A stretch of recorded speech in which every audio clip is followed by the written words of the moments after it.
श्री स्वामी समर्थ, श्री स्वामी समर्थ, श्री स्वामी समर्थ. सर्व ताई दादांना पुनश्च एकदा श्री स्वामी समर्थ. श्री अनंत कोटी ब्रह्मांड नायक स्वामी समर्थ महाराज मठ, नांदूर शिंगोटे, पळसखेडे.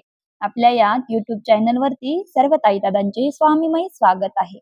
आज आपण खूप छान असा व्हिडिओ पाहणार आहोत.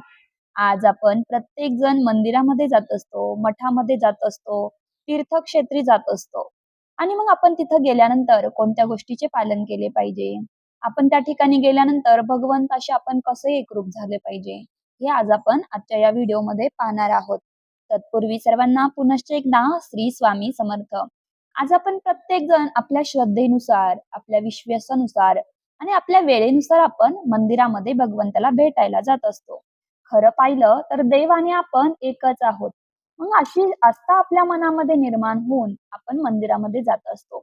आपण कोणत्या पण मंदिरामध्ये गेल्यानंतर, मठामध्ये गेल्यानंतर, तीर्थस्थानी गेल्यानंतर सर्वात अगोदर आपण त्या मंदिराच्या परिसरातील जो गेट आहे, त्या गेटच्या बाहेरच आपली चप्पल, बूट आपण गेटच्या बाहेर काढली पाहिजे. कारण मंदिराचं पावित्र्य जपणं ही आपली जबाबदारी आहे.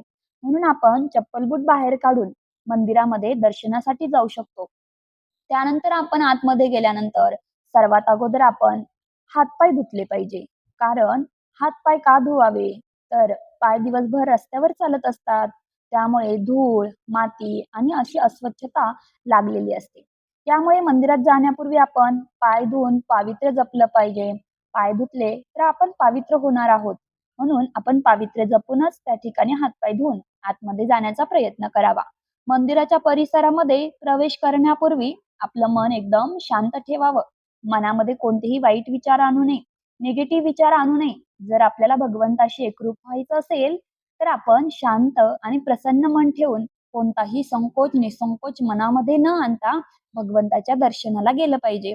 आता हातपाय धुवून आतमध्ये जात असताना आपल्याला मंदिरामध्ये जात असताना पहिली पायरी लागते.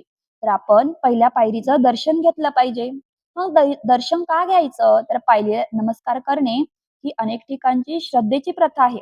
पण पायरी म्हणजे आपल्या अहंकाराला बाहेर ठेवून देवाच्या चरणी जाण्याची भावना आहे, असे समजतात. म्हणून आपला अहंकार आपण बाजूला ठेवावा आणि पहिल्या पायरीला नमस्कार करावं. कारण मंदिरात आपण फक्त शरीराने नाही, तर स्वच्छ मनानेही प्रवेश केला पाहिजे. त्यानंतर आपण आतमध्ये गेलो की गाभाऱ्यामध्ये आपल्याला सुंदर असे भगवंताचे रूप पाहायला भेटते. आणि मग देवाला पाहिल्यानंतर हात जोडावे, मनामध्ये शांतता निर्माण करावी आणि एकदम शांत एकाग्रता होऊन आपण भगवंताशी एकरूप होण्याचा प्रयत्न करावा. घाई गडबड करू नये. शांततेमध्ये आपण भगवंताचं दर्शन घ्यावं. कारण आपण एवढा लांबचा प्रवास करून आपण मंदिरामध्ये जात असतो आणि भगवंताच्या चेहऱ्याकडे डोळे भरून नाही पाहिलं, तर मग मंदिरात जाऊन आपला उपयोगच काय? म्हणून आपण मंदिरामध्ये गेल्यानंतर देवासमोर हात जोडून शांत उभं राहावं आणि भगवंताला सांगावं, देवा, कारण देवाचं दर्शन पण देवाच्याच इच्छेने होत असतं बरं का. आपण मंदिरात जातो ती पण त्याचीच इच्छा असते.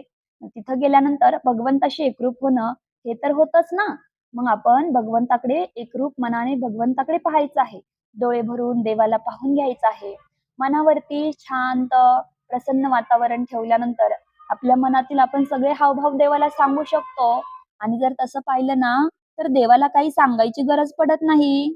आपल्या लेकराचं सगळं दुःख देवाला माहीत असतं. त्यामुळे देवाला आपल्याला काही सांगायचीच गरज पडत नाही. आपले सगळं दुःख भगवंत जाणून घेत असतात. पण तरीही देवाकडे पाहून डोळे भरून पाहिल्यानंतर, भगवंताशी एकरूप झाल्यानंतर मग आपण त्या ठिकाणी शांततेत दर्शन घेऊन आणि मग बाहेर यायचं आहे.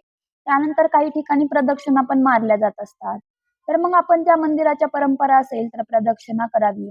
प्रदक्षिणा करताना देव आपल्या उजव्या बाजूला राहील अशा पद्धतीने प्रदक्षिणा केली पाहिजे.